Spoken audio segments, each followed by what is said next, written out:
have a workshop like this. What do you say? So I envisioned a circle of people. This is a concentric circle of people. This is a people nested within people. So this is going to be a group discussion. Speak loud because this is probably going to be a thing to pass around. Or what do you guys think? Should we try like passing it around? Just talk loud. I have a second one that I can turn on to.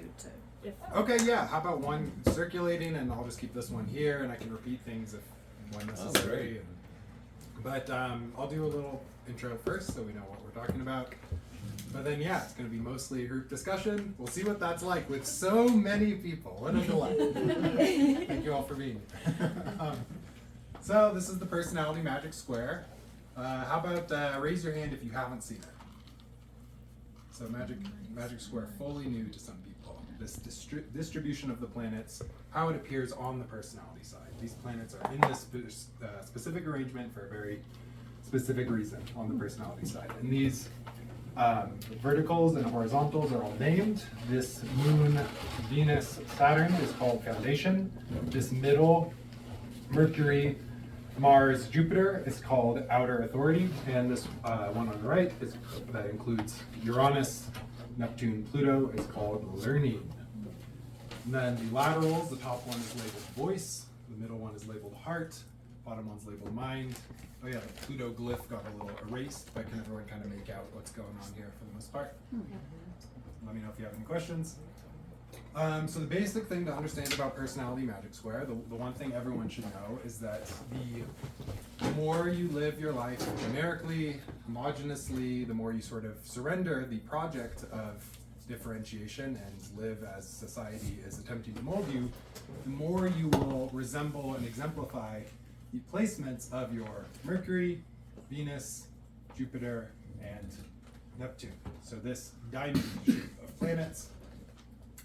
And then Mars and Moon are kind of ambivalent. But the more you differentiate, the more you become unique, the more you become yourself, the more you live your experiment, the more you'll see your Saturn placement showing up in your life, the more you'll express your Uranus placement, and the more you'll express the Pluto placement. And all of these planets have keynotes, but today we're really going to be looking at the Jupiter and Saturn keynotes. Right? This is the right day for that? Yeah. So these are both in the lateral of Mind, which is interesting. And they're in two different columns here, Foundation and Outer Authority. And you'll notice one of them is in this nice little diamond, and the other is in this differentiated X. So, at a very cursory level, what that means is left to your own devices, if you never wake up, if you live a normal life, your Jupiter will be a big part of your life, your Jupiter placement, wherever, whatever gate that's in for you, and your Saturn is probably going to be pretty neglected. And anyone who's familiar with Saturn from human design or from astrology probably intuits that Saturn doesn't really like being neglected, and will find a way to force itself into your life if it's not getting its normal differentiated expression. Now, does anyone happen to know already what the sort of conventional keynotes for these planets in the Magic Square are on the personality side? What's a euphemism for personality Jupiter? Anybody know? Abundance. What was it? The law. Law. Oh. Yeah, law. Law, cool, yep. Abundance, it sounds very astrology to me. Yeah. But you can definitely make that argument too. Law is interesting because unlike some of these planets where like nothing carries over, like I don't think in astrology people ever talk about the moon as focus, but that's its kind of primary keynote in human design. Law is a great one that actually shows up very conspicuously in both astrology and human design. Kind of interesting to think about. What does that mean? The word law in these contexts. Well, I can't speak to an astrological point of view as confidently, but from a human design perspective, that's a big part of what this workshop will be. What does it mean to have a law in your psyche, in this anatomy of your psyche here that we're looking at? So actually, yeah, we could just launch right into that, because we're going to be talking about Jupiter and Saturn and the relationship between them.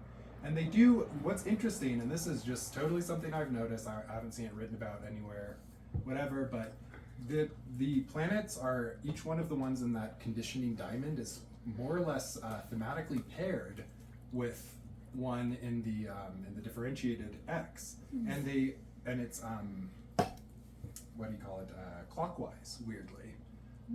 Often Ra will talk about how Pluto is the antidote to Neptune.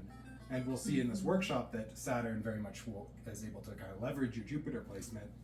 And then the Mercury, just intuitively, is so much about your like oblique messaging day to day, and Uranus is so much the messaging that you're neglected. The keynote for Uranus, by the way, in Personality Magic Square is sidetrack, which doesn't mean going off the beaten path towards nowhere. It means like a frontage road, right? You're still kind of going the same place, but you're taking a less trafficked lane towards where you're going when you use your Uranus. That's another workshop.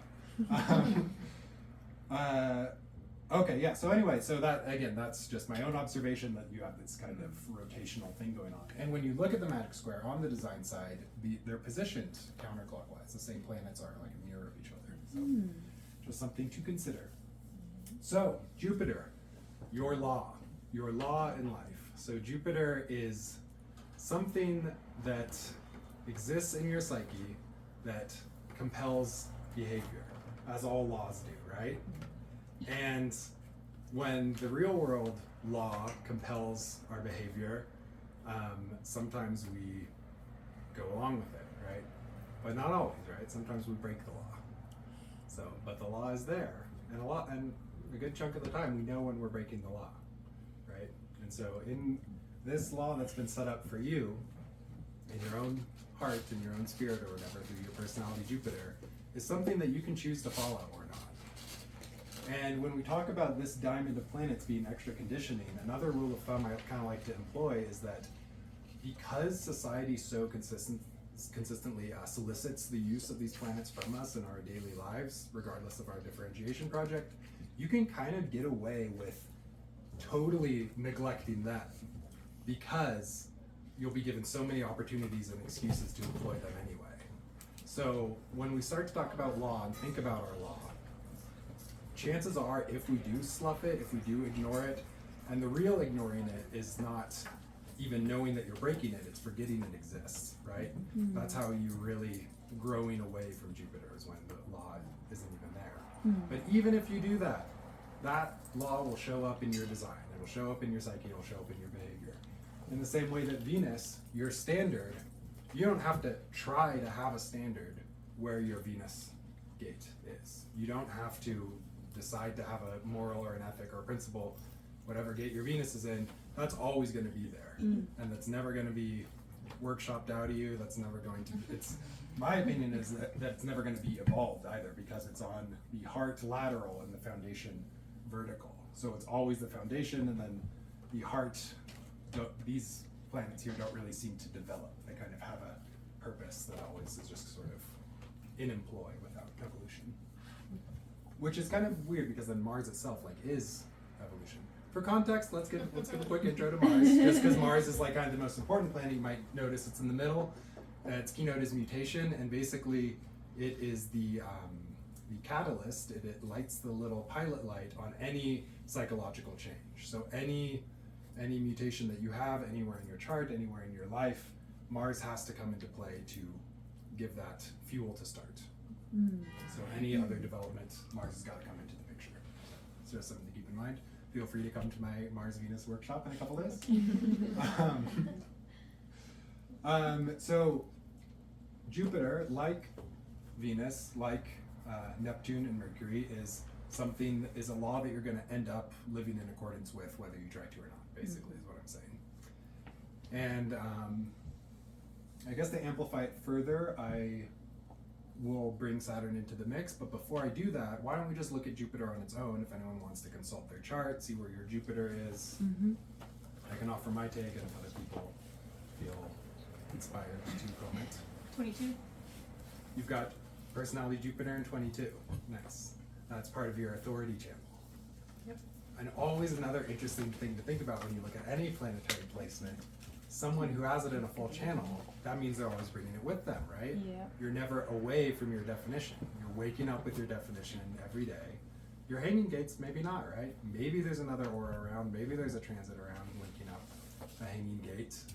For those of you with Jupiter hanging, right? That law is really it's cemented there, it's cast there into your psyche, but it's going to jump into a certain level of conspicuousness when whatever is trying to connect with it connects with it, right?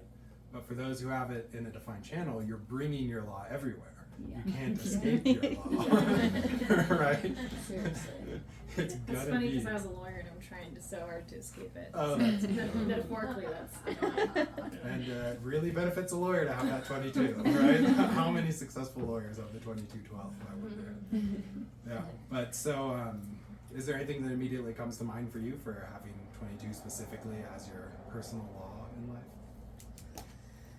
No, not like immediately. Maybe when I hear more sort of examples and integration, something will pop. But Cool. I mean, I just overall the 2212 is just a huge part of my life. So it feels Right. like that's my law, it's my authority, Yeah. it's everything that I have to follow. That's a great point when we're Yeah. looking at the law specifically too, because in a sense, any channel is an obligation, which is sort of like law, right? But So how do you see it when it's in an open center?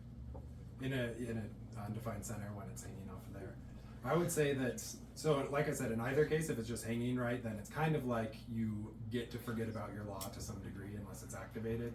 It's just not something that is being used or developed. Maybe it's not so much that you forget about it. Maybe in the case where it's undefined, you're more likely to forget about it in the way that we all like to sometimes forget about our openness unless we're forced to remember it, right?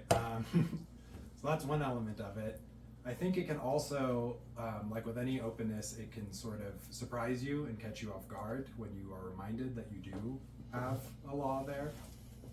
And okay, and I'm realizing now that I am saying the word law a lot without defining it as much as maybe we'd like.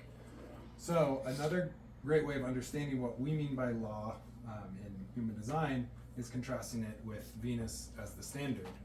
And something I always like to think about is the fact that, because they're both codes of conduct, right? Wherever you have a standard is like a personal law, right? And so that personalness, that intimacy of it is really kind of the key difference. So where you have a Venus placement, you're also going to abide by that as if it's a law.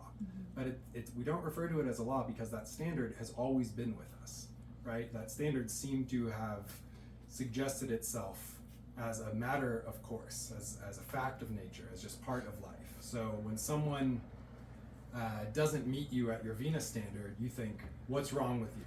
Like, what's your, were you raised in a barn? Like, are you not a human being? Are you not civilized? Do you not know this? Whatever, wherever Venus happens to be, if you see a low expression of that gate, you're going to be like, what's going on with this person? What's up with them?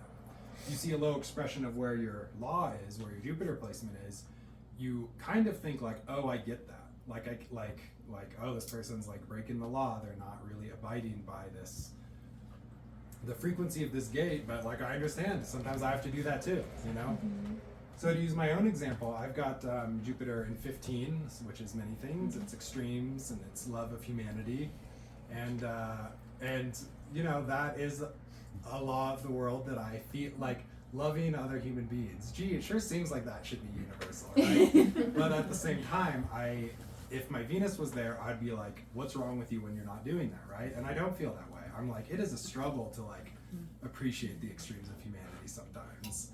And I try to do it all the time, and I see that it's helpful, and I see that you can get punished if you don't really appreciate the diversity of human beings. But it's a law that I also embrace joyfully, maybe because it's a love gate or whatever too. But anyone else want to share Jupiter placements before we bring Saturn into the mix? Yeah. My personality is 54. Oh, cool. Personality Jupiter is 54? Nice. Okay, cool. So the law of having to rise up, having to have ambition, having to change your circumstance. That I can see. So some of these like that, I guess any pressure gate, you can feel how that's going to be a burden, how it's going to be like a law that is going to really benefit you from acting in accordance with sometimes, but a law that also might be sort of a chore to have to keep up with. When you look, I guess, anytime you look at a root center gate, it's really easy to come up with that narrative. Easier than with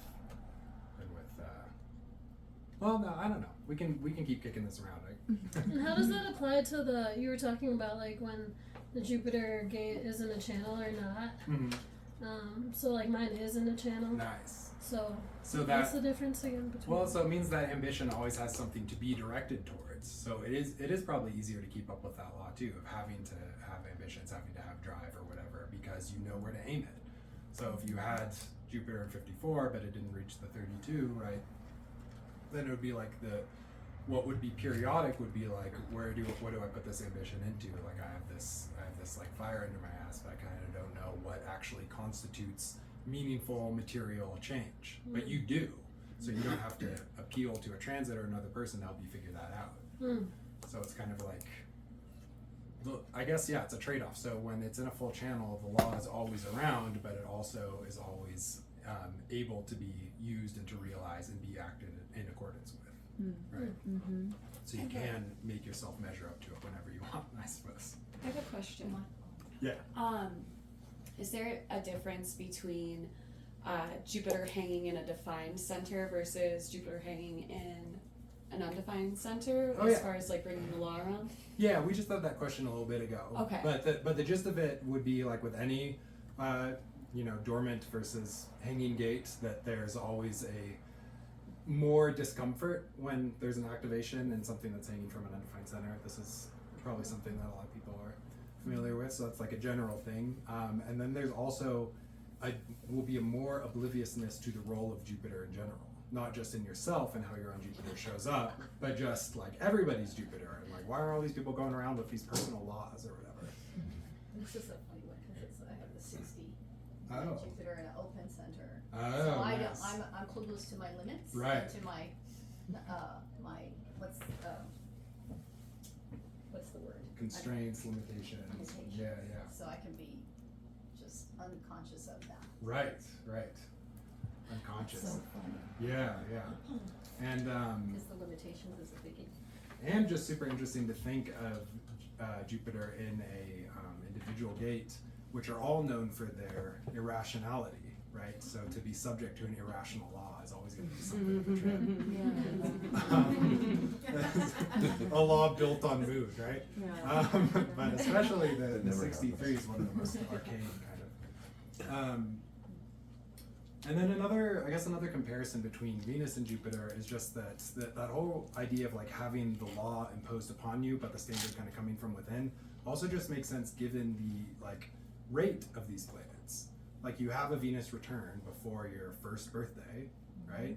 You don't have a Jupiter return until you're like 12, 13, and first encountering the world in a legal sense, encountering the established socializing orders of things, right? And so you already have ideas and impressions about the world before that really kicks in, you know? Veronica? I just happened to notice my Venus is 12, so my Venus and my Jupiter How are the about same that? channel. Yeah. Does that change their That's dynamic true, when it's they?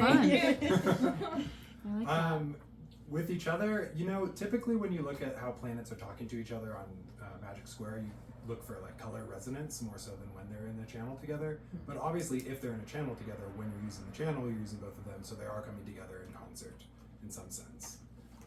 But yeah, that'd be interesting to explore. Yeah, it's almost like you would be like the poster child of like the social being.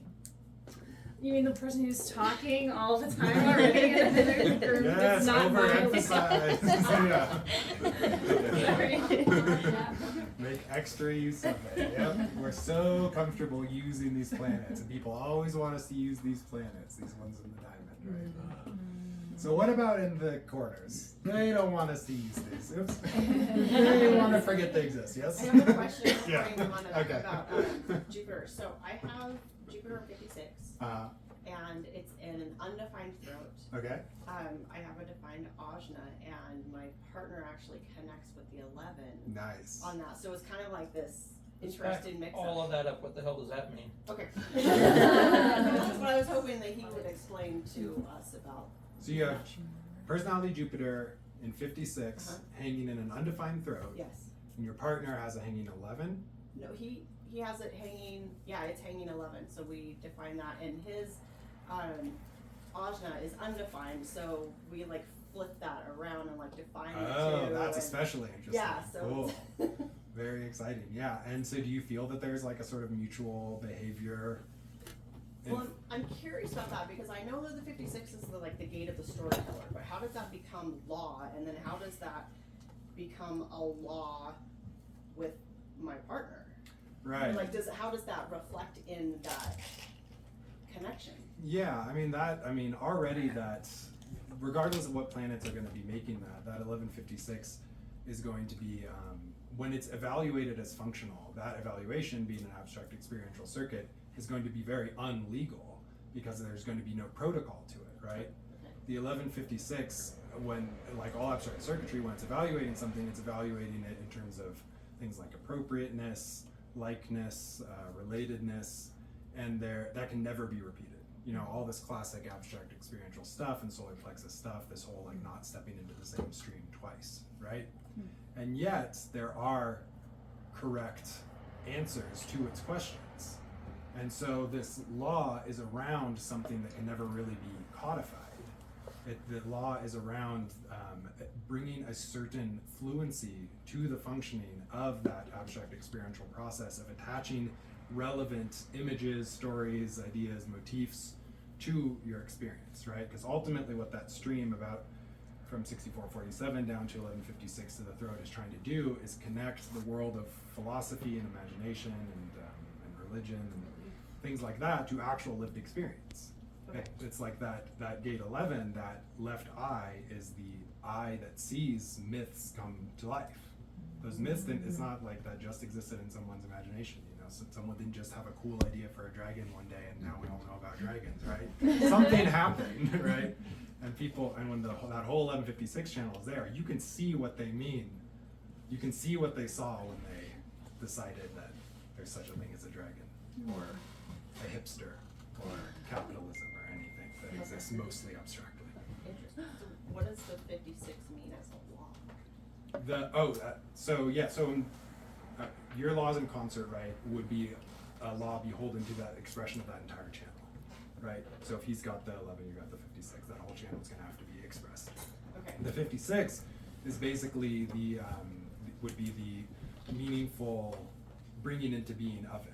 So the 11 is doing the scene, that's where the I is, but in terms of the actual apparition of it, that's the 56, right? So the 56 is what's actually miraculated in life, whatever that looks like, whether that's a... So I would point it out? Yeah, it would be your law to point it out and to give language enough to it so that it can be referred to. Because it's gonna be this nebulous thing that's struggling to take concrete form in reality, whatever it is, right? Whether it's a fantastical abstraction or a legal scientific abstraction, right? It's like even legal and scientific things, you can hear about them a million times, but until you witness it in process before your eyes, it kind of exists only on that plane.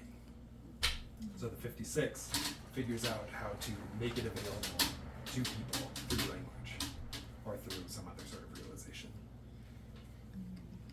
So if something is happening between you and you're not able to flesh it out, give it more dimension through attaching the right language or images or ideas or whatever to it, then you're thwarting this law that you make together. Okay. You know. So what does the 56 mean for me as an individual? Oh, then? to be carrying it around. all To be the time. carrying it around, and then I can attach it to how it interrelates with my partner. Right. But so what does the 56 mean as a law? Oh, just that the the language that gives the subject new dimension has to be employed, basically, right? So you can't get away with Speak their beliefs and their truths and Yeah. be able to give context to what they hold to them. Okay. to give the Okay. right context, to give true context. Yeah. Okay, because I started writing a course type of newsletter as my expression for in my business stuff. So it's this whole other dimension of things where I'm 20-page PDFs of all of this explanation of things. Is that part of my law? Maybe. Or is that Could be. how does that?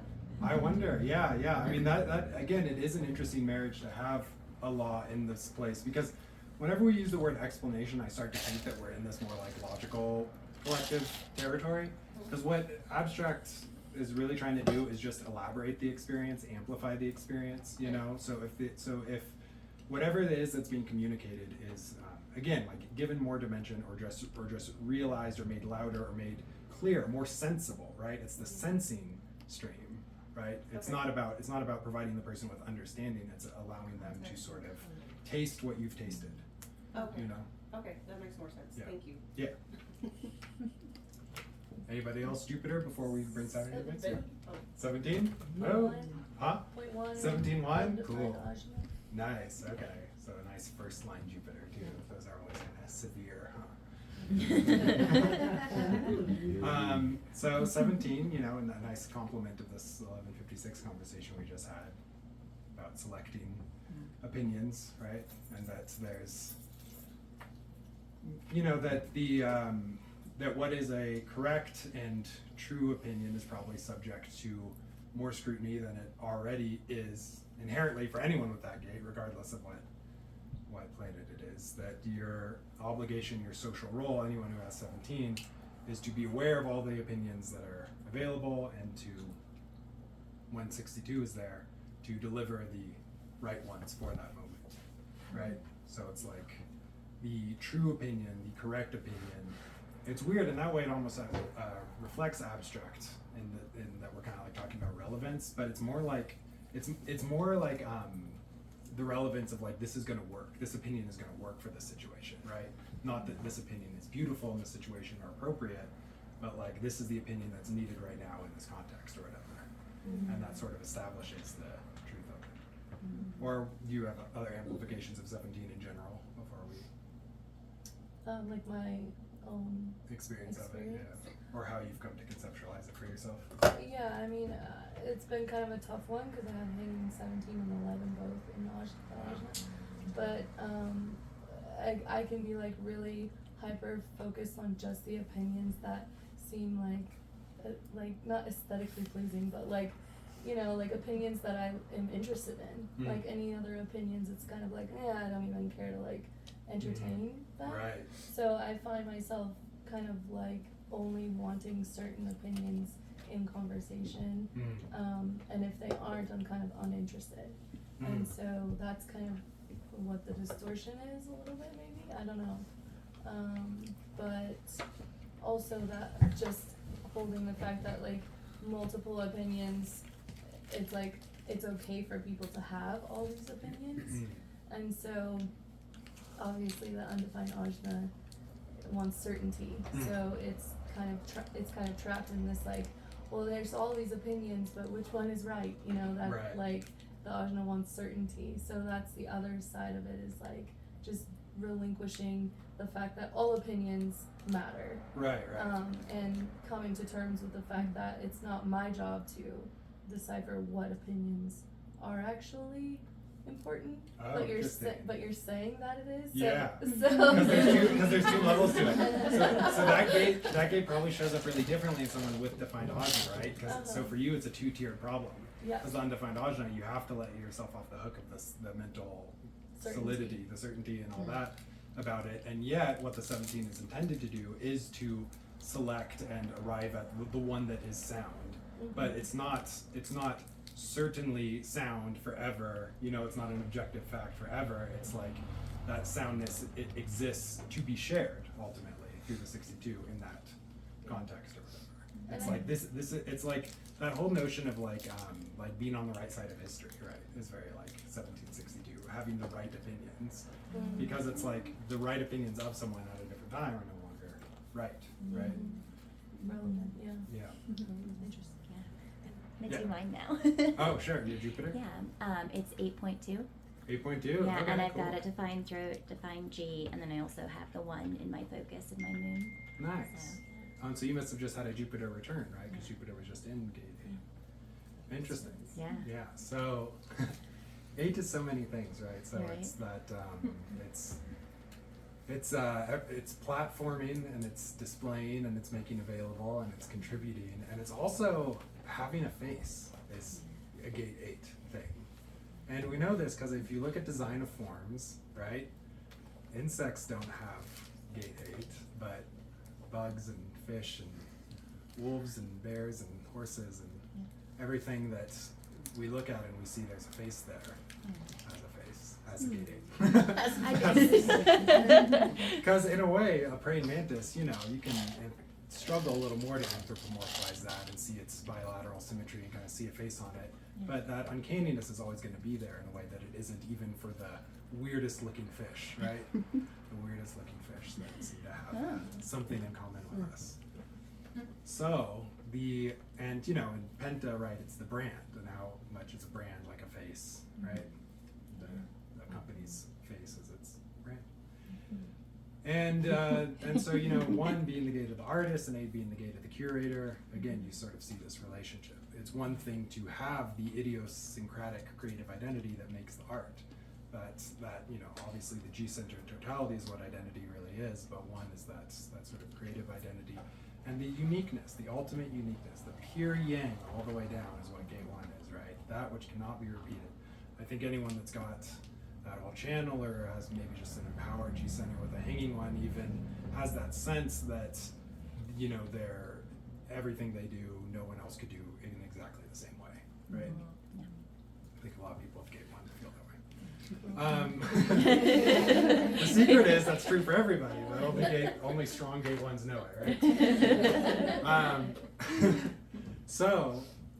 But there's no availability there to others. So you can be so if you do have a hanging one, right, then you would be totally like confident in your own uniqueness or whatever, and you would know that everything you do is not repeatable by anyone else. But there would be no one to see it, and there would be that wouldn't be apparent to anybody else, right?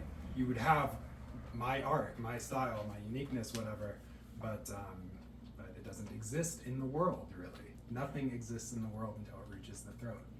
And so the 8 is this. Can you imagine the breadth of receptivity to the 1 that the 8 has to have to be able to account for anything, right? Because anything is going to come through the 1. So the 8 has to just be so broad in what it is able to platform and how it is able to do it. And so this is one of these channels you look at that just shows up in the just widest variety of vocations, you know. And you can do that to some degree with any channel. But channels like the 1/8, it's like the fact that you see it famously in comedians and opera singers, but then, you know, in diplomats and things that you don't necessarily think of as obviously creative, right? It's just like that 8 does it all, and that 8 has to platform it all. And so Jupiter being there, being a law to accommodate all of that is going to be a hard law to live by, right? It's like to get that energy routed there, it has to be selective, and you can kind of see the 14-2 continuity there in that whole stream, where people with the 14-2, you know, these are the generators that want the whole buffet. They want the most options. For them to really have a strong, visible, clear sacral response, they want, you know, to scroll the whole menu, you know, see everything that's a possibility for them first, right? And so in this individual mutation, again, you just have this breadth. And so that's a lot for all of those gates to handle. It's a lot for the 2 to handle, it's a lot for the 1 to handle, and then when it's finally realized in the 8, it's like, that's a lot to pay attention to. Because ultimately what your face is and what your brand is and what your art is expressed in every single element of it, right? When you're a musician and you have your album art, well, that's just the tip of the iceberg. It's also how do you appear in interviews? Is there art on the CD as well? It's a CD, whatever. Is there, what are you wearing? You know, all these kinds of stuff, like everything is a part of that 8. There's nothing that it doesn't account for. And so, but there has to be a selectivity there. Because even though it accounts for everything, there's only so much time in a day. And what is really going to serve the brand and what is really going to serve the platforming of the expression, you know? And so I think Venus placement here would probably be pretty similar, where there's just a sort of exactingness about not just yourself, but other people, like meeting that intuitive sort of knowing of like what is worth paying attention to as we're trying to make this available, right? Yes. Like kind of a question about my placement of 33.6, which is fixed in detriment. And so does that mean that like the law itself needs, like my law is to go by the detriment part of that, or is it like the full? Controversial. Yeah, which is like Controversial. the inability to let go is the keynote for that one. So, Okay. yeah. 33.6, the inability to let go. That's where your personality Jupiter is. So before we get into that, does anybody have an opinion about detriment? I also have a detriment to Jupiter. Okay. 39 too. Undefined root in individual, right? And I'm unaware because it's the second line until I provoke somebody and I'm like, oh shit, that's the thing that keeps happening. But I feel like detriments are supposed to be something that we're like evolving collectively on that topic. It's not like it's supposed to stay fixed and stagnant forever. It's like, how does that evolve, like through your living of it? Yeah. Love that explanation. Yeah. Yeah. That's how you see it? Yeah, I think it's like here's what it's an opportunity, here's what you can work on. Like I almost see it as like, that's kind of a little bit negative, but that's okay. Like you can continually see how that's expressed and work on it every time you're expressing it, really. It's like it's always gonna be sticky. Yeah, Going yeah, back yeah. to it, and because of that, you get to learn how to like maybe get a little bit further away from it, but then it's gonna bring you back again, and you're still gonna have to like move through another layer of whatever the stickiness is. But I have an exaltation. You have an exaltation? Yeah. Ooh, very nice. Cool. Yeah. And what do people think exaltations are? It's less controversial, right? Yeah, because it's not bad and no one thinks it's bad, right? Doesn't Rossi, there's more pressure on them now? Oh yeah. That's true. That's a great reminder, yeah. And some of them don't read great. Yeah, right. Yeah. They're exalted ones. Don't sound very fun. Yeah.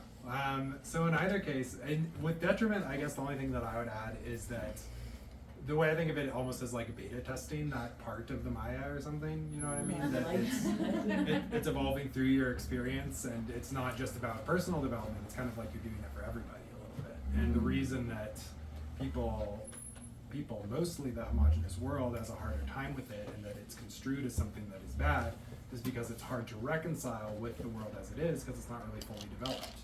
You can't easily integrate it into the rest of the superstructure. It'll cause little bugs and glitches, and people will have aversions and reactions to it.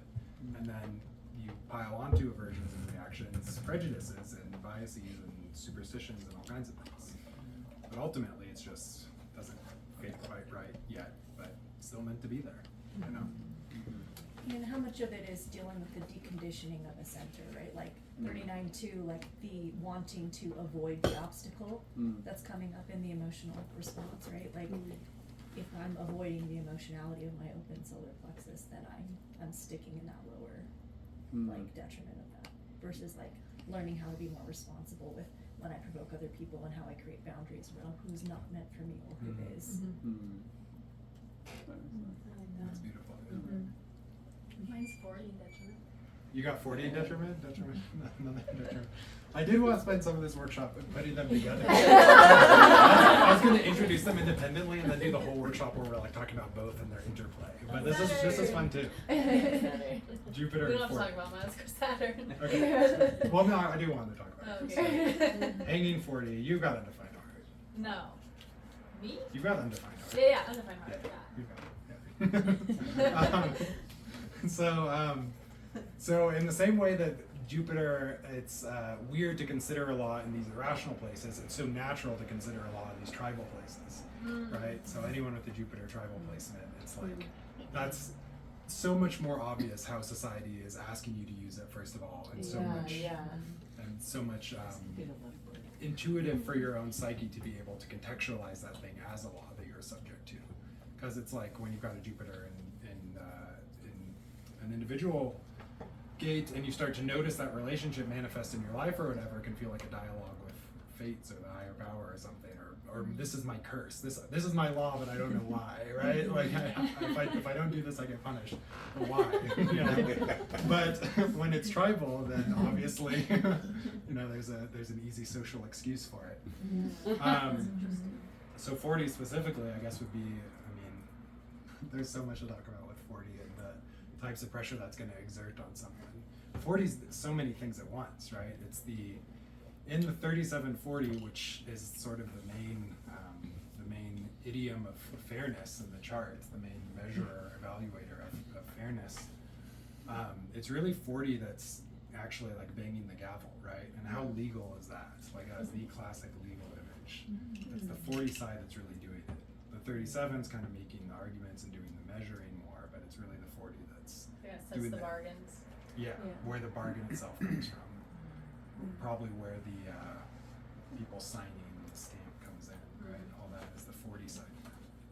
The teasing out of the terms and the introduction of all the elements at play is all very 37. So there has to be a law around that, people doing that adequately. There has to be a law around work, right? And the right amount of work. And I guess this probably hits on a number of levels for you, being projector, undefined heart, all these things. That there's going to be even extra pressure for meaningful labor, and I guess also pressure in knowing that whenever you do expend your energy, whether it's sacral energy or will energy or whatever, that's also received and appreciated, and because that's the great taboo of the 40 is that if someone does pull their weight and they're not getting their due, that's misery for the 40, right? Okay. And anything else? Well, there's always a lot to talk about. 40. What about 36.6? Jupiter? Yeah. 36.6 Jupiter? Oh man, a law around the crisis, and that's interesting to think about. Yeah. So it's hanging in a defined center? It's coming right out of my solar plexus. Cool. Yeah. What's your solar plexus defined by? It's defined by the channel of emoting and the 30 to 47. Okay, cool. So 3955 and 3740. Cool. And then a hanging 36 Jupiter. That's an interesting thing to bring into the mix, because it's not part of the native wave of either of those definition, those things that define you emotionally. So when it is activated, it's also bringing a whole new wave with it. So yeah, we've covered Jupiter in like every type of. Oh no, we did abstract experiential before, but when it's right there in the solar plexus, you really see the story structure, right? That the law, like anytime it's in abstract experiential, it's going to be changing and is not able to be adapted into rule or procedure or protocol. We talked about that. But when it's sitting right there in the solar plexus, it means that it's also like not really understood until it exists in duration. Like the law for you in a way only exists in duration, right? So we could say that about 36 in a way that we couldn't necessarily about 11 or 56, right? So Jupiter and 36, that's it's almost like the instantiation and reformation of that law of crisis and new experience and availability to those things, availability to the profoundly new feelings that arise out of the 36. Because that's what the crisis really is. It's not the event out there. The crisis is something occurring inside that is attached to that. The new, like, I don't know how I feel about this. What is this thing? Like, what do I do with this? Like, okay, this is not how I was expecting it would feel to be here doing this, whatever. That's the real crisis. Not the fact that it's happening, but the fact that it's throwing you into a new condition internally. That's what the 36 is really about. But when that's your law, so first of all, there's a law of availability to that, and anyone else with Jupiter in a solar plexus gate, so much of that law is about availability to whatever wave that gate has to do with, right? Showing up to it.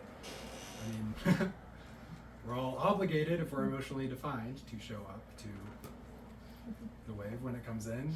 And for those of us who are not emotionally defined, we are obligated to be clear witness to that in life, right? We always talk about definition being the obligations, but there is an obligation of learning and growth and witness wherever we're open. And the fact that the solar plexus itself, the reason I came back to that word obligation is because that's what we're evolving currently, right? That's like our role. That's kind of what, what any sort of mutative project, human design included, is really going to be about, is the development of the solar plexus at this stage of evolution. Why we see all this plethora of different healing modalities and new means of developing feeling fluency and all these kinds of things, right? So fundamentally, any Jupiter and solar plexus, part of that law is just being available to it, being willing to sit in the pain or the startlement or the whatever arresting or the extreme pleasure without being swept away in it, right? So on a very general level, Jupiter there puts an extra mandate on top of the already obligatory mandate that exists for anyone who's defined there, right? But then, Both of my Jupiters are in the solar plexus. One's Oh, in really? 22 and one's in 36. cool, the design Jupiter. Yeah. Nice. What up? I guess the only thing I wanted to add to that was, what was it? The availability, the duration. I guess the other thing about the duration is just knowing that, again, the law is instantiated once in a cycle, in a story, in a narrative, in an experience. And then when that law reappears, it's going to reappear differently. And it may take a second to recognize it. If you're willing to do another one, 4.1. What is it? 4.1. Okay, let's do a time check. It's five on the Five. spot. Oh. Yeah, so, and the next thing in here is at 6, I believe? It's you? Yeah, that's 6? me, Okay. So 4, you know, so 4 is answers, and that law is kind of similar to the 17 thing, where it's not just having an opinion, having an answer, it is having a reasonable answer. And so, like, it's a violation of the law if you escape the provision of the answer entirely. You can't not have an answer, but you can't have too ready an answer. I mean, to some degree, they call it youthful folly because the answer is always so ready, and an answer kind of can be conjured from nowhere when someone has gate 4. You know, it's like, in that sense, an answer is better than none, but what the law is really going to bring is a sort of elevation of what is tolerated as an answer, right? So if someone else has hanging 4, but it's not Jupiter, they can always answer, and they can always have an answer also. Anyone with gate 4 can provide it, they can pluck it out of the air when you need it. Someone can ask you a question about something you know nothing about, you can pluck it out of the air and provide it, right? And anyone with gate 4 can do that. But if it's going to be Jupiter in gate 4, then it's going to be a little bit more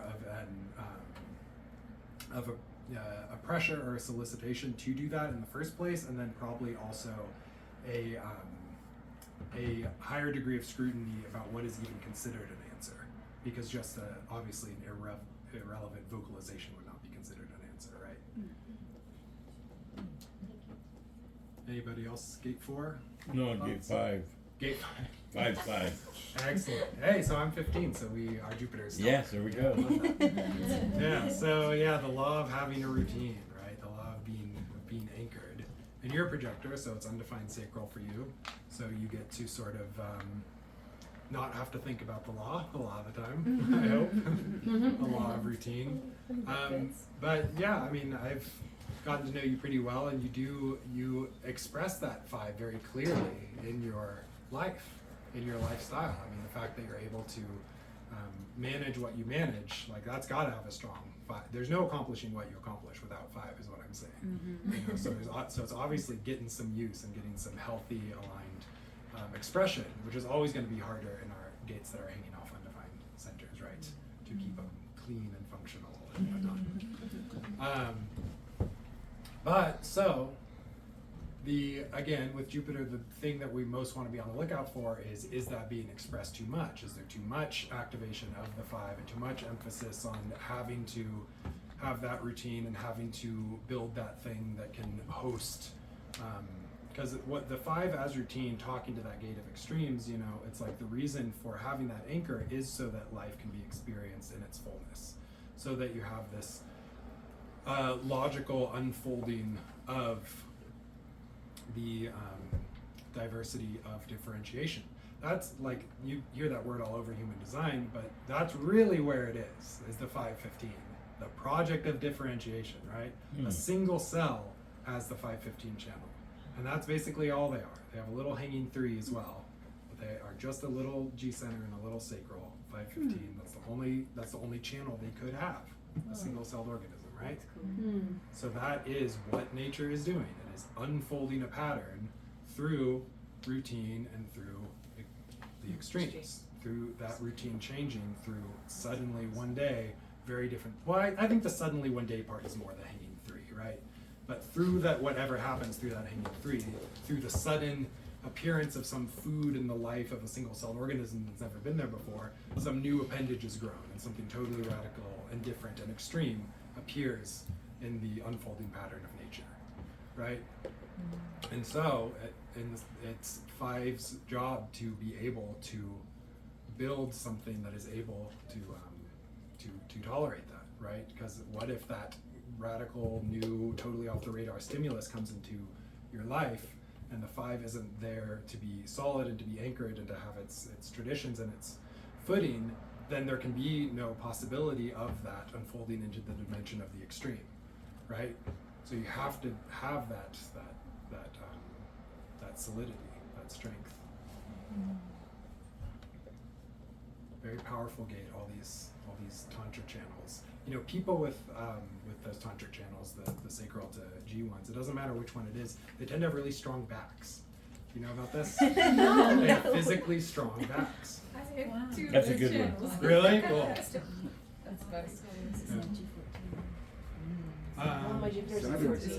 Your Jupiter's in 14? Cool. Do you mind if I move on to Saturn. Saturn. Well, I really want to do the conjunction. Let's God, oh man. Really shifting gears into a totally different planet. These guys got nothing to do with each other. In the realm of the mind. The mind, this place that's persistent with us. So, you know, and I talked about the whole, like, depending on where it is in your chart, whether it's hanging or in an undefined center, it's easier to ignore it. But also this bottom row, harder to ignore in a sense, because it's all mind. And this is the mind side of the body graph that we're looking at. This is the personality side. These mind planets, they exist in the world as these I don't know, acting forces or whatever in the unconscious in this really strong way. You know, we all have these. Think about how well developed most of our ideas about Saturn and Jupiter are, and Pluto for us, but Pluto's so much newer. But still, like, these are, compared to some of these planets above, these are very evocative planets that people tell tall tales about. Whether you come from an astrological background or you're just finding out about the planets through human design, like, these are considered kind of intense, right? This bottom row.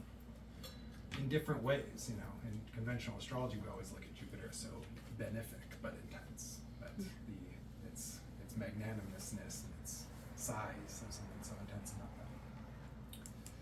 But so Saturn is something that I have really come to synthesize through two traditions. One being the conventional human design raw take on Saturn, which is summed up in what word? Anybody know it? The judge.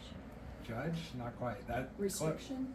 Restriction? Ooh, these are classic astrological amplifications. It's like Retribution. constraint, isn't it? Constraint? Like the consequence of not dealing with Jupiter. It's Yeah, if you don't follow retribution. Jupiter, it's your consequence. Yeah.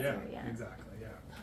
I was looking for Punishment. Yeah. I think it is punishment, isn't it? I could be wrong. We have punishment here 3 times. But I think when Ron goes through all the planets and boils them all down to one word, I'm pretty sure he arrives at punishment for Saturn. But it is all those things that you've named, right? So, and then the other lineage that I follow with Saturn is much more recent. It's Martin Grassinger's great quote about Saturn, that it's these life cycles, these life stages, which is also known to us in regular human design and regular astrology. We know that Saturn is very much attached to cycles. All of these important deconditioning processes or whatever have to do with periods of Saturn. Regular astrology looks at the Saturn cycle too for all these important moments in development. Saturn well known as this timekeeper or whatever. But Martin Grassinger's contribution was really that what Saturn is and what we would call this section would also change so radically in the 3 legs of Saturn in a way that the other planets wouldn't.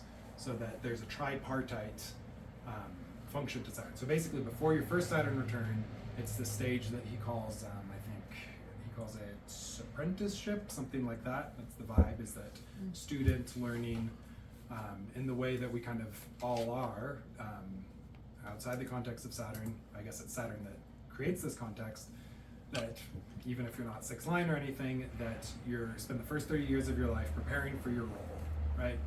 And you don't step into your role, the story of your life doesn't begin until you're 30, right?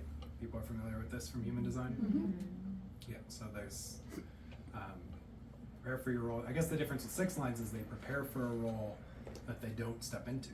They step into something else when they get on stage, right? And so he calls that second 30-year period from, but I guess that's the difference. So he marks the end of the second period as the next Saturn return, not as the Chiron thing. So it's a little different than that 6-line cycle.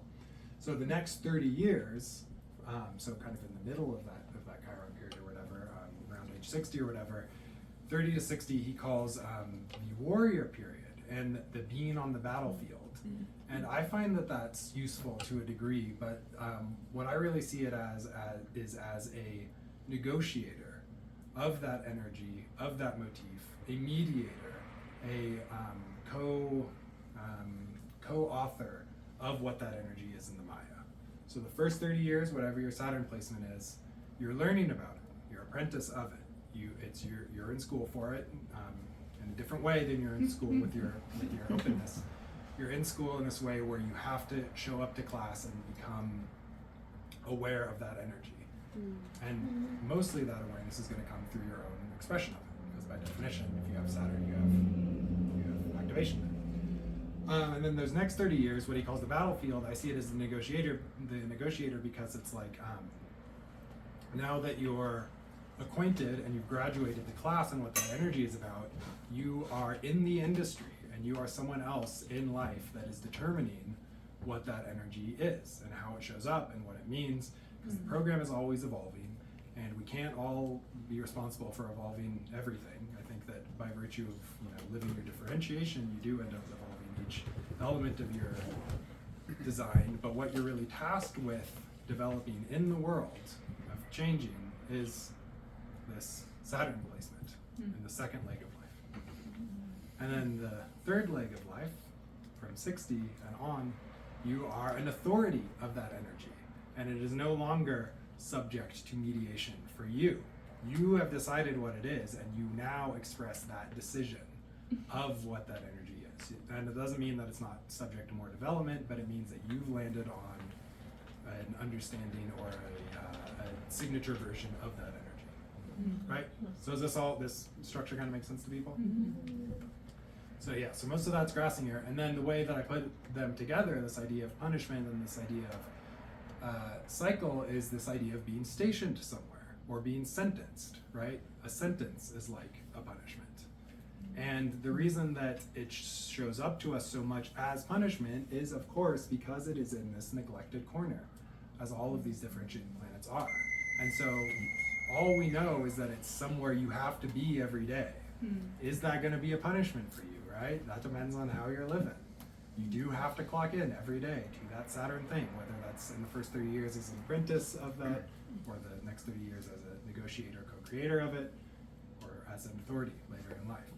But the point is, you don't get to shirk that going to school or going to work or going to the little chief's lodge where people come visit you and ask you what you think, right?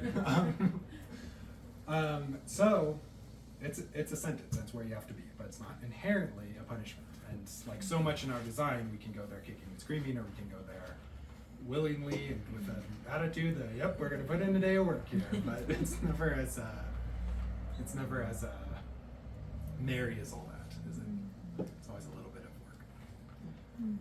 work. So anyway, so that being the corrective to Jupiter, you'll notice that in both of these planets, there's this idea that this is something I'm tasked with and I have to go along with it. So if this is your law and this is your job, right? Aren't these the two big superego things in our lives, right? The greatest big systemic others that we exist in relation to. The two dads who are always around, the work dad and the man, the law dad, right? So in any case, it's so much more clear to us intuitively that a violation of the law is going to get us into trouble, is going to be really dangerous and deleterious for us or whatever, right? That's our livelihood is going to get threatened, we're going to get whatever, imprisoned. And there is also that relation too, where it's like Saturn shows up more when you're not, doing your Jupiter law justice. But the sentencing itself and this idea of showing up to work or this being confined to one place, it's like we think we can get away with it. in a different way, right? And like not like just again on a common sense level, like not showing up to work doesn't seem as risky as violating a huge law, just like literally in society, right? Like they could strike similar fears in us to some degree, but it is more easy to stand by the conviction that comes from the law, right? The threat is greater, right? But anyway, so if anyone wants to share their Saturn, we could spend a bit of time with that. I'm fading a bit, but yeah. So honestly, the main reason I came to this is because I'm on the cusp of my Saturn return. Yay! Congrats. Yeah. Mine is 25. Nice. Saturn. So yeah, gate 25, Saturn. So I'm just kind of looking to see what to expect. Stationed in the realm of spirit. Do you feel like you've spent the last 30 years having an education in spirit? Especially the past 5-10 years, I feel like I've been saying I'm a student of life. Yeah. Like I'm just kind of That's literal, studying yeah. a lot right now on like just how life is and why I am the way that I am and why others are the way that they are. And Yeah. yeah, so it was interesting how you kind of explain the difference between that first phase and the second phase. So like I'm a student right now, but afterwards, what'll happen after exactly? How would you describe that with that gate? I would say that it's like you sort of graduate from your current position as someone who is inheriting the world's ideas about what gate 25 is, what the spirit is. There's also that, of course, that connection to inanimate objects and to the sort of divine presence in all things. That sort of mesh of creation, and that sort of like, if something exists in creation, it is a part of this. It is a part of life. All these sort of, there's some very, very deep mysteries in 25, right? And so graduating obviously doesn't mean having any sort of answer to these mysteries or whatever, but it means that instead of being someone who is tasked with getting current on what some of these questions are, you become someone who is more posing these questions and exploring these questions as a peer, and becomes sort of an incidental, authority to others. Not in the same sense that we become full authority after the second Saturn return, but the authority in the way that all like students together at a university or whatever are able to share with each other, like, hey, I learned about this, oh, you're struggling with this, I know about this, whatever. So you'll be doing that with Gate 25 and all these other people that are in the Gate 25 and 2551 world. They're deep in the heart of the mysteries, instead of being someone in those spaces who just has to absorb all of what has already been established and what people are already saying.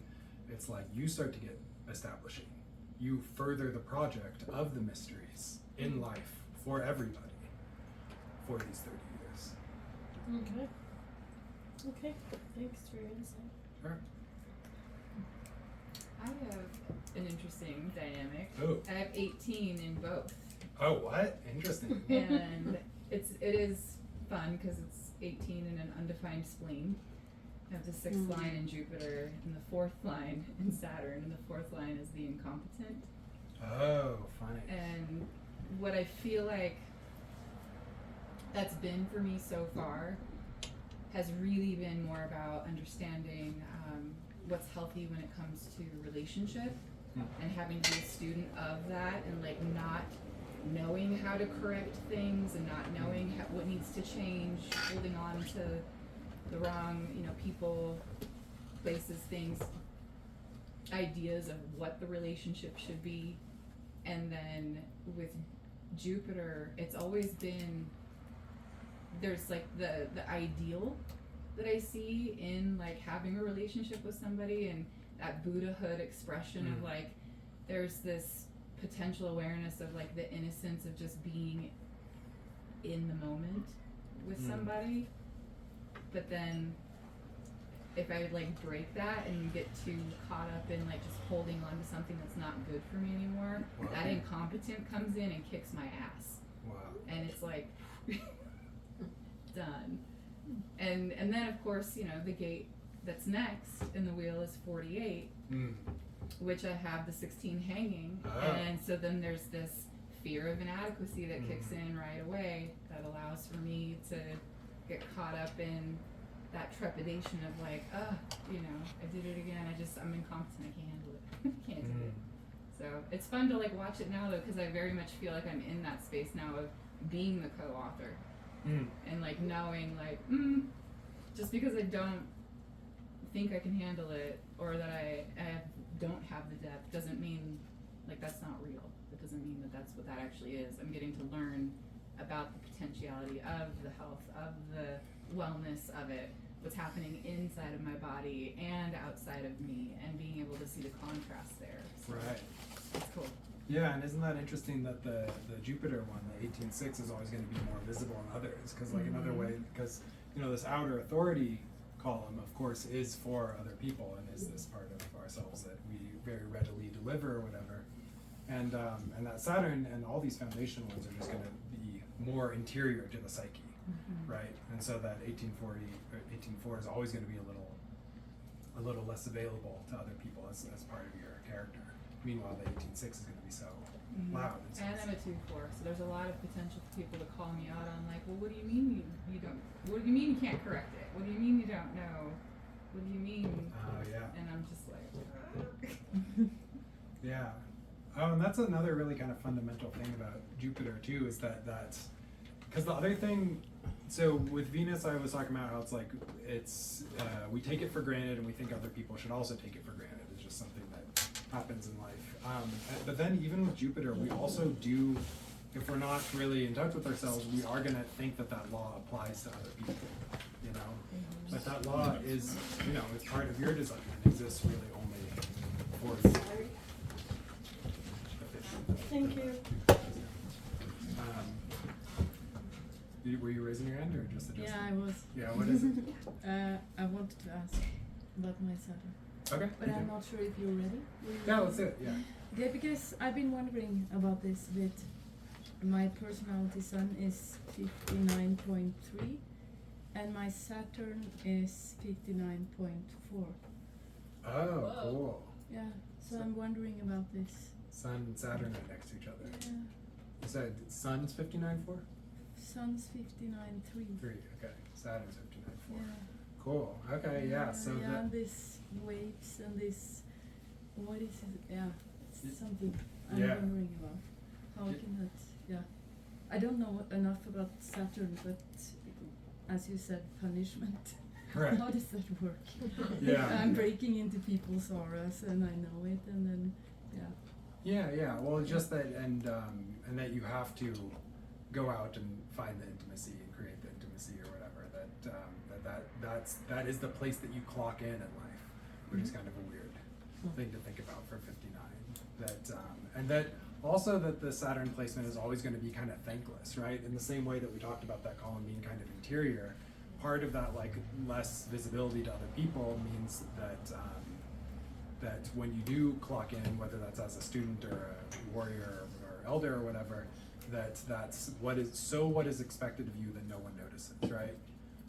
So your expression of 59, because it's interesting how the sun comes into the mix. But if someone had just Saturn in 59, their expression of 59, it would be like other people would be kind of blind to it in a way where it's like, of course this person's doing that. Of course that's their lot in life. That's just how they're built. It's just like whatever. To the extent that they can see it at all, So it's like when you do get into your differentiation and these corner planets become more and more foregrounded in the expression of yourself, then it's it's almost like because it just makes it's almost like when you're really doing your job with Saturn, it's like it makes so much sense for you. People can't imagine you another way, and so they don't even appreciate that you're putting in the work to, in this case, create the intimacy or break down the barrier separating people at critical times, reminding people that we're on the same page and that we're allies here. Yeah, and then sun being there, just like showing you that that's always around and always expected of you and always a part of what you're doing, Like sun bleeds into everything, regardless of whether it's in the same gate or not, but it's going to be shining especially brightly when it does share a gate with another planet.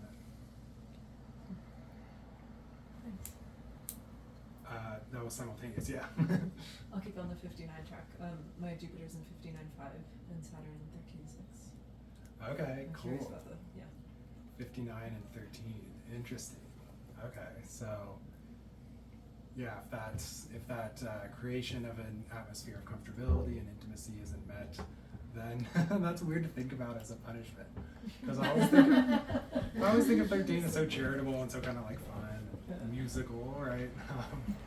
That when that becomes an obligation to share your story or to speak to your experience or whatever, I guess it's an accounting, right? It's a retelling and like having to share things about yourself that tell a story you don't want to be telling or want to be revisiting, or like, why do I even have to fill this person in on what's happening, right? That can be the 13 expression. Couldn't it kill her optimism about like? That's good. Yeah. Yeah, definitely grounding your optimism, if not smashing it a bit. Yeah, I could see that. But then again, because it's part of your design, it's always available to you. It is infinitely resilient. You're never going to wake up one day without that 13, right? It's just that 13 is, depending on how yourself you're living, it's like that 13 is really prone to take a beating and a neglecting from the world, right? So not only a placement that gets punched around a bit, but then is also just like denied nourishment. Yeah, and thinking about it as a reflector of the closed aura in the 59, and like how that's it kind of more of an openness thing. I don't know, like in this optimism and like killing that. You're right. Yeah. Yeah. Were you gonna say something else? No, it was an unfinished thought. Yeah, because in a way, it's like that 59.6 is kind of the anti-reflector aura in a sense, like because it creates so much. That is the holding space channel. I think any generator channel holds its own kind of space, right? But that 59.6 is the absolute like, yeah, the aura, right? Let's come through the aura. Oh, it's 59.5. Oh, yeah, I just meant the whole channel. Okay. It's the 59.6. Yes. Yeah. Yes, and the holding is on the 59 side, right? It's like the 6 is doing the cutting and the 59 is doing the sustaining, the actually keeping the thing open. And I forgot where I was going with that. Anybody else got amplifications for 59? And I was just thinking about like how the third line is the pessimism and like the evolution of the pessimism to the optimism, like in the yeah. of life. Yeah, right. I see. So 59. Yeah. Another one of those that's gonna a law that's gonna exist in duration. Right? You had one? 64.3 exalted. 64 line 3 exalted. 64 line 3 exalted. 64 line 3 exalted. I also have the other one. Saturn. Saturn. Yes. 63 line 4 exalted. 64. Oh, I keep doing that. 64 64. line Okay. This is the last one. I'm like, Yeah. 64 line 3 exalted. Wow, those two always getting confused for each other, right? I also have 64 on my design north node. No, don't give him more. Yeah. 64 line 3 exalted. Okay, so yeah, I mean that is a really easy, that's such a maligned gate to begin with, where it's very easy for people to see the pessimistic side of it. The 64, right? 64. We're always getting sort of misunderstood because of its scary name, right? That's a big part of it. The fact that it's gate of confusion. Everyone's afraid of confusion. No one respects or appreciates confusion. It's so uncomfortable, whatever. But also it rocks, right? Also it's a really great place to be because so much can happen from that place. That is the fundamentals 64 thing, right? And so Saturn, that has this sort of ambiguous relationship where it can seem like the most drudgery, the worst thing in the world to show up to. Oh my God, I have to show up to confusion every day, right? I have to show up to pressure on my brain every day, right? I have to exist in the state of disorder every day. Very easy to see that as a punishment, right? But there's so much opportunity there for the articulation, I guess, or the sort of, I always think of that channel as a sort of weaving or something, or like a collage-y kind of thing, right? And so it's like because it's chaos, because it's not engineered, because it's not contrived, because it's permanently beyond the human, by the way, 64 and 63, Ross says we can never really know, right? That they're never really realized in this species that we are. Because it's so beyond any sort of, because it's so chaotic and can't be put together in that way, there is the room for something totally astonishingly uncontrived from it, right? It's only in pure disorder and pure chaos and pure confusion that you can get something that surprises in its not exactly novelty, but in its freshness, right? You think of the when you like are staring at a textured ceiling or staring at some wood grain or something, and you see images there that you couldn't decide to see there, right? Because if you try that, and if you stare at clouds looking for something, what you end up seeing there is very, very different than if you're looking at clouds without trying to see any forms, and then a form is suggested to you. And that's really what 6447 can do, not just with ideas and characters, obviously, and images, but well, now I guess ideas covers it, yeah. Yeah, concepts and things, yeah. Really last thing, 'cause I have a joke that I want. A joke? Okay. So I have Jupiter in 56, and then I have gate 40 in Saturn. So I'm looking at this going, oh, you mean if I don't tell stories to people, then the tribe is not going to listen to me, and I'm going to be alone. I'm like, oh, that's kind of gruesome. Die alone. No, that's not how I see it, but yeah. I thought it was kind of funny. No, that's a great thread between those. Yeah, that's a great story. General conceptually, like is Saturn punishing you with like the best aspects of that gate? Really? I mean, it's not punishing you with like the detriment aspects of that gate, right? It's forcing you into the embodiment of. No.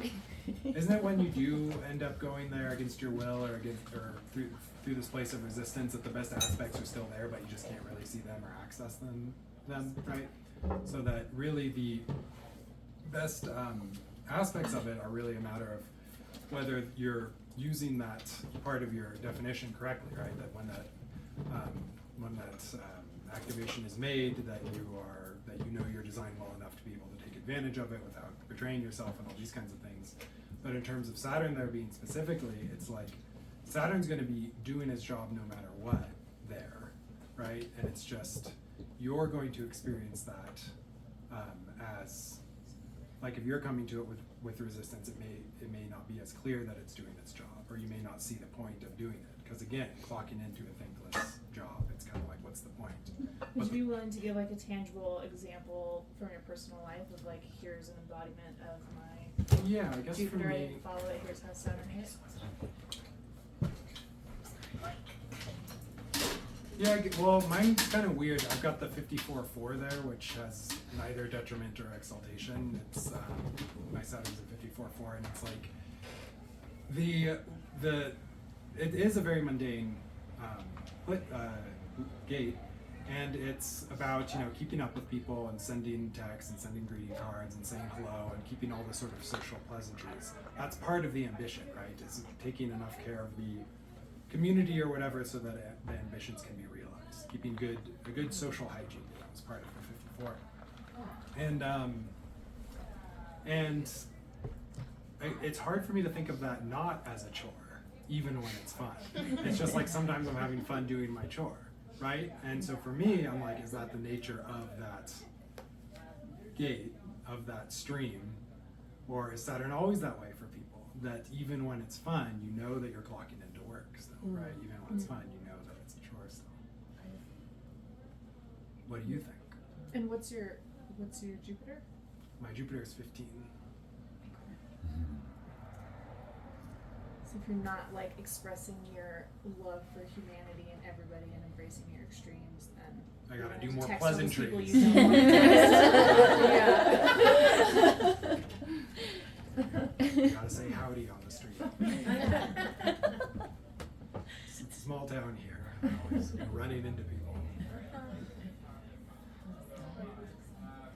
Perfect. Well, does that do it for now? Yeah. Great. Thanks for coming. Woo!